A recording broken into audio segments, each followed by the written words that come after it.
বৈষম্য বিরোধী ছাত্র আন্দোলনের আহ্বায়ক হাসনাত আব্দুল্লাহ, জাতীয় নাগরিক কমিটির মুখ্য সংগঠক সার্জিস আলম সহ বৈষম্য বিরোধী ছাত্র আন্দোলনের শীর্ষ কয়েক নেতার ফেসবুক আইডি ডিসেবল করে রাখা হয়েছে। বুধবার রাতে বৈষম্য বিরোধী ছাত্র আন্দোলনের অফিসিয়াল ফেসবুক গ্রুপে এই তথ্য জানানো হয়। এদিকে স্থানীয় সরকার, পল্লী উন্নয়ন ও সমবায় উপদেষ্টা আসিফ মাহমুদের ফেসবুক আইডিও বুধবার রাত 10:30টার পর সার্চ করে পাওয়া যায়নি।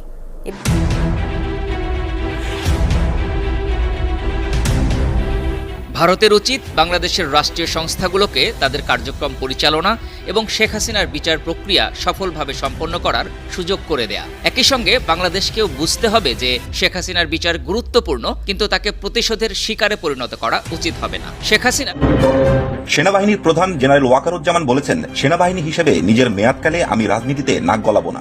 যে কোনো ত্যাগ স্বীকার করে পুরোপুরি অন্তর্বর্তী সরকারের পাশে থাকার কথা জানিয়েছেন সেনাবাহিনীর প্রধান জেনারেল ওয়াকারুজ্জামান।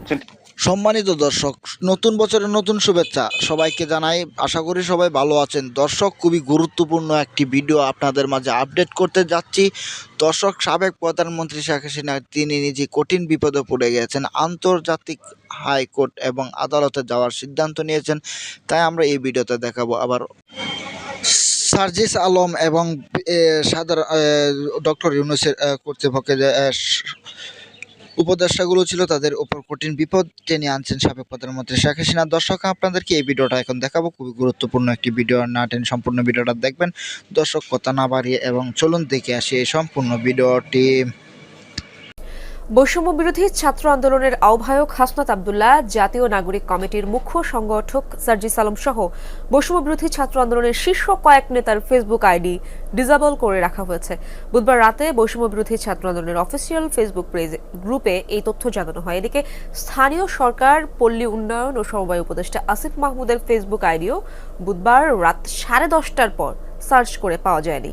এ বিষয়ে অনলাইন অ্যাক্টিভিস্ট সাইয়েদ আব্দুল্লাহ জানান, গতকাল বিকেলে হঠাৎ একটি মেসেজ পান যে তার আইডিটি ডিসেবল করে দেওয়ার চেষ্টা করা হচ্ছে। পরে সিকিউরিটি আপডেট করলেও পরে মেটার পক্ষ থেকে তাকে তার আইডিটি সাসপেন্ড করা হয়েছে বলে জানায়। এই জন্য আওয়ামী আইটি সেলের সাইবার হামলাকারীদের দায়ী করেছেন তিনি। এর আগে crack platoon Bangladesh cyber force নামে একটি পেজ থেকে বৈষম্য বিরোধী ছাত্র আন্দোলনে যুক্ত থাকা অনেকের আইডি ও পেজ ডিসেবল করা হয়েছে বলে দাবি করা হয়।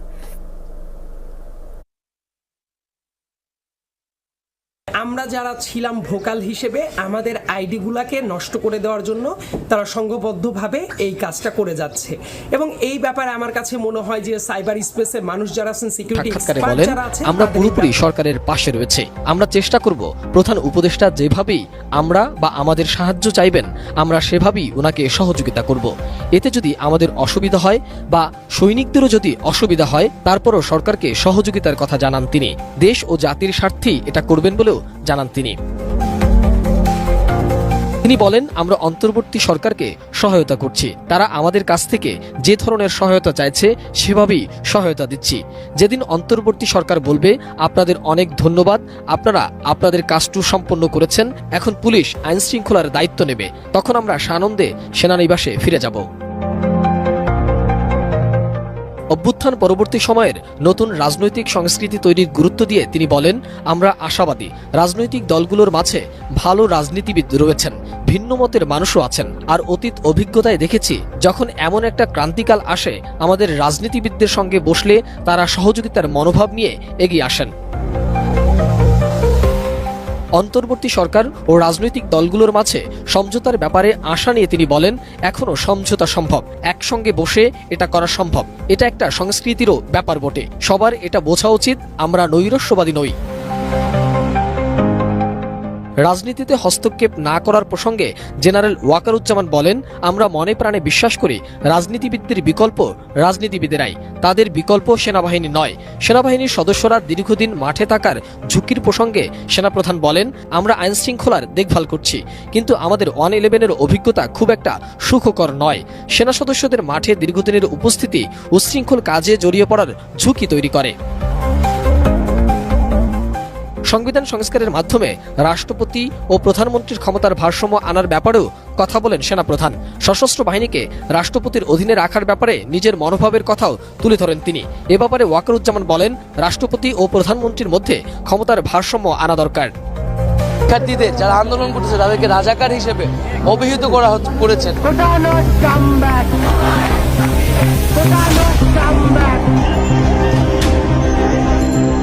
এই একই বিষয় উনি 4 তারিখেও বেশ কয়েকবার বলেছিলেন। আমার নিজেরও মনে আছে, আমিও ছিলাম, যে উনি আর থাকবেন না, উনি টুঙ্গিপাড়ায় চলে যাবেন, উনি শেষ জীবন ওখানেই কাটাবেন, এরকম একটি বিষয় ছিল। কিন্তু যেটি হলো যে 5 তারিখে যখন উত্তরা দিক থেকে আসলে ছেড়ে দেওয়া হলো এবং তারপরে মাননীয় প্রধানমন্ত্রীকে এসে বলা হলো যে না, মব চলে আসছে এবং মাননীয় প্রধানমন্ত্রীকে যদি তারা গণভবন থেকে রিমুভ না করে তাহলে এসএসএফ এবং পিজিআর এর যে অব্লিগেশন আছে, কনস্টিটিউশনাল অব্লিগেশন, তাদেরকে কিন্তু গুলি ছুটতে হবে এবং মাননীয় প্রধানমন্ত্রীকে ওখান থেকে শিফট না করলে সেক্ষেত্রে দেখা যাবে যে আবার ক্যাজুয়ালিটি হওয়ার সম্ভাবনা আছে। তো তারা একটা হিসেব করে বলল যে 45 মিনিটের মতো সময় পাওয়া যাবে, এই মব এখানে আসছে। তো তখন উনি বলেছেন ঠিক আছে, উনি যদি বঙ্গভবনে না যেতে পারেন উনি টুঙ্গিপাড়ায় চলে যাবেন। তো ভারতে চলে যাওয়ার আসলে কোনো পরিকল্পনা ছিল না, এটা প্রশ্নও আসে না। কিন্তু তখন আমি যতটুকু জেনেছি পরবর্তীতে উনাকে অনেকটা ফোর্স করে, অনেকটা জবরদস্তি জোর করে উনাকে হেলিকপ্টারে উঠানো হয়েছিল, নিয়ে যে দেশের বাইরে পাঠিয়ে দেওয়ার একটা বিষয় ছিল। কিন্তু উনি কিন্তু শেষ পর্যন্ত উনি টুঙ্গিপাড়ায় চলে যেতে চেয়েছিল, দেশ ছাড়তে উনি চান। এবং এটা যেটা বলা হচ্ছে যে উনি দেশ ছেড়ে চলে গেছেন বা পালিয়ে গেছেন, যে শব্দগুলো ব্যবহার করা হচ্ছে না, ভবিষ্যতে এগুলো বের হবে, উনাকে জোর করে বাধ্য করা হয়েছিল। তো 4 তারিখেই আপনার বিকেলের পর থেকে কয়েকবার আমাদেরকে বলেছিলেন উনি আর থাকতে চান না। উনি এভাবে বলছিলেন যে আমি দেশ চালাতে পারছি না, এত হচ্ছে, ওদের এত খারাপ লাগছে, ওরা দেশ চালাক, আমি টুঙ্গিপাড়ায় চলে যাবো। উনি ক্ষমতা ছেড়ে দিতে 4 তারিখে বেশ কয়েকবার বলেছিলেন।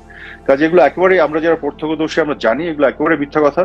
এবং যেটি হয়েছিল, হ্যাঁ, যেটি সজীব অজিত জয়কে ফোন করে তাকে যেটা বোঝানোর ব্যাপার ছিল সেটা হচ্ছে উনি দেশ ছাড়তে চাচ্ছিলেন না, উনি ক্ষমতা তো আগের দিনই ছাড়তে চেয়েছিলেন এবং উনি বলেছিলেন উনি পদত্যাগপত্র লিখে সাইন করবেন রাষ্ট্রপতির কাছে, যে উনি এটা হস্তান্তর করবেন এবং পরবর্তী সরকার যেই আসবে, যেভাবে আসবে সেটি উনি ওভারসি করবেন। কিন্তু তারা যখন তাকে জোর করে বঙ্গভবন থেকে বের করে দেশের বাইরে পাঠাতে চাচ্ছিল, সেই সময় উনি এটা জিদ করেছিলেন, উনি দেশের বাইরে যাবেন না। তখন ওই শেখ রেহানাকে দিয়ে বোঝানোর ব্যাপার বা জয়কে ফোন করা হয়েছিল, এই বিষয়গুলি ঘটেছে। কিন্তু আগের দিনও 4 তারিখ উনি বারবার বলেছেন উনি থাকবেন না এবং উনি বারবার একই কথা বলতেন, উনি টুঙ্গিপাড়ায় চলে যাবেন। আমরা বরং 2-1 জন বলেছিলাম যে আপনি টুঙ্গিপাড়ায় চলে যাবেন, ক্ষমতায় থাকবেন না। ওরা তো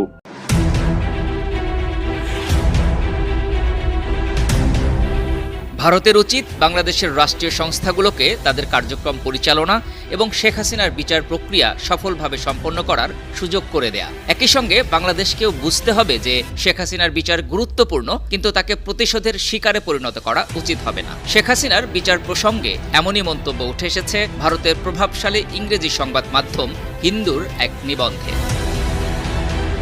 দিল্লি বিশ্ববিদ্যালয়ের আইন অনুষদের সহকারী অধ্যাপক একলব্য আনন্দ এবং রয়্যাল হলোয়ে ইউনিভার্সিটি অব লন্ডনের আইন ও অপরাধ বিদ্যা বিভাগের লেকচারার শৈলেশ কুমারের ওই নিবন্ধে বিচারে মৃত্যুর ঝুঁকি থাকলে শেখ হাসিনা যদি আন্তর্জাতিক অপরাধ আদালতে যায়, সেক্ষেত্রে ঢাকা দিল্লির কাছে বিকল্প কী থাকতে পারে তাও উঠে এসেছে।